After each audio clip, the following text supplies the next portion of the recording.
Hey Frankensteins, welcome to the small screening room in Zardos Manor, the Uncle Tony's winter estate. Today I'm watching Mrs. Miniver. I didn't look it up, I don't know anything about it except for the fact that it was made in 1942.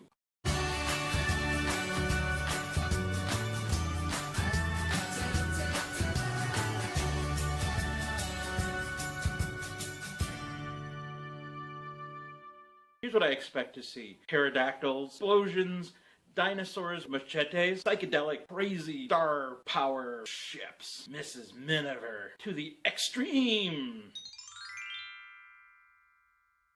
Well, Mrs. Miniver, you made Uncle Tony cry. Aren't you a big man? Who's a big man? Are you a big man? Yeah, that's what I thought. What is Mrs. Miniver? It's a story about a family in World War II in Britain during the Blitz, and it starts just a little before that, brings you up through the Battle of Dunkirk. How does a middle-class family in Britain deal with a war?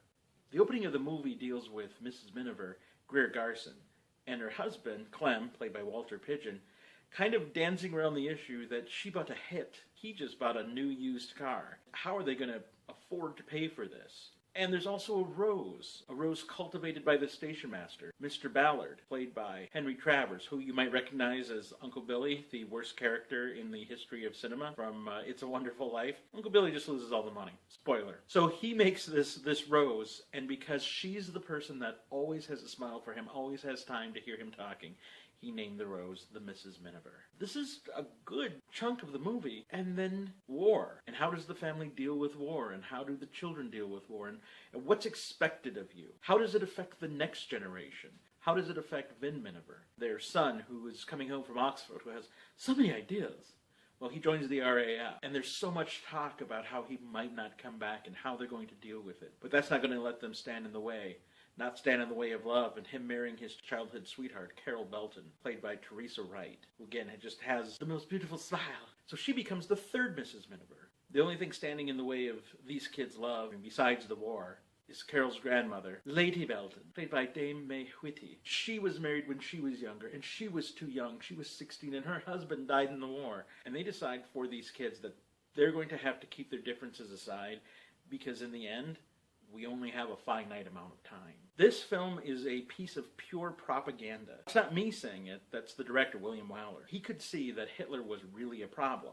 Hollywood didn't want to really make anything that was specifically against or anti-Nazi, because Germany was a big place to export all of our movies. And so a movie that centers a lot around the growing and cultivation of roses and a rose competition that has the line, "If war comes, it's goodbye roses," well, Hollywood thought, well, that's a good thing to do. But Wyler knew that Hitler was bad. He said he was a warmonger and that Mrs. Miniver was obviously a propaganda film. He told Hollywood, let's make propaganda pictures, but let's make them good. Mrs. Miniver made producers realize that a propaganda picture does not have to be filled with blood and brutality. There's a scene near the end of this that the vicar gives a speech, but it's rousing to the point that President Roosevelt requested that it be translated into different languages, dropped as propaganda, as leaflet, put on the Voice of America as a radio speech, printed in Time and Look and other magazines. It was called the Wilcoxon Speech, named after Henry Wilcoxon, who played the vicar that gives the speech.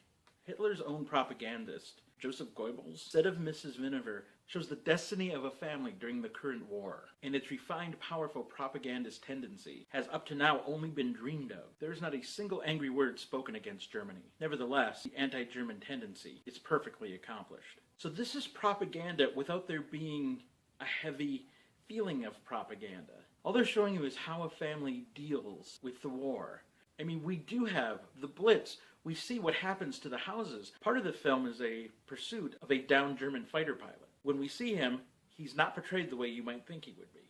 This is propaganda at its most subtle, most patriotic, and most effective. And the clear message is, America, you can't be isolationist. These people are like you, and they're facing the same threat that you are. And it's not the, you can do whatever you want to because you're the chosen one. We are the chosen one.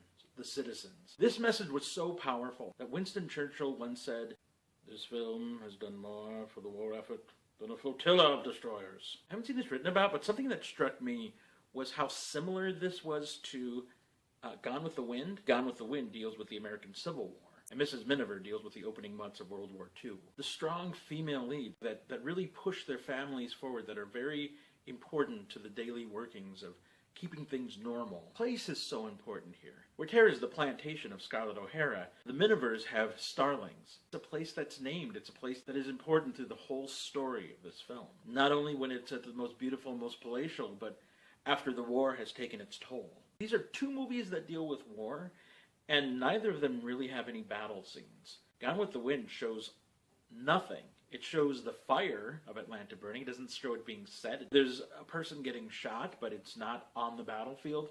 Mrs. Miniver is very similar.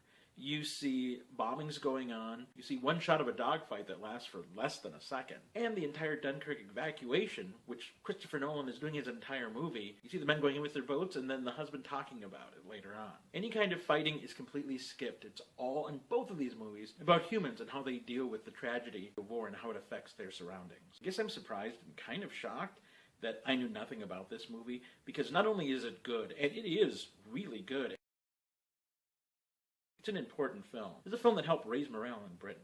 This is a film that helped us see that people on the other side of the world need America's help. This was a film that changed how propaganda was used. Warner Brothers box set, you win again. Our next film is the Humphrey Bogart classic, Casablanca. Before I go, I'd like to give a shout out to my friend Emma. She's over at Spooky Astronauts, and if you like things that are spooky, check her out. I'm going to put her information down in the comments below. Until next time, from Zardos Manor, I'm Uncle Tony. Hey, did you like that? Well, then you should probably subscribe or watch my other videos, or make comments below, where I'm looking now. And if you don't, well, then I'm going to have to send out my robot minions. Fly, my pets! Any day now. Soon!